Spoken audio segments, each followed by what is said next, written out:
Пешке, кога немате што да кажете, одма на фасадите се фаќате. Јас знам дека не постои во светот фасада која што не е направена од стиропор, така да не гледам ништо спорно.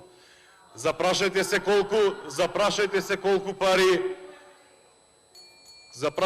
колку пари во оваа држава се издвојува претходно за кири и за институциите кои што сега не се на терет на државата. Запрашајте се колку пати се зголеми бројот на туристи во Скопје, кој што претходно не беше тука.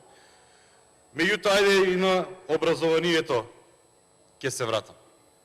Колку училиште има направено во време на СДСМ? Ниедно. Ниедно ново нема. Јас ги гледам статистиките, најголем број на училишта се имаат правено од 1953 до 1976 година. Значи, немојте да се фалите со нешто што е редовна постапка да се одржува, да се реконструира и така натаму. Енергетската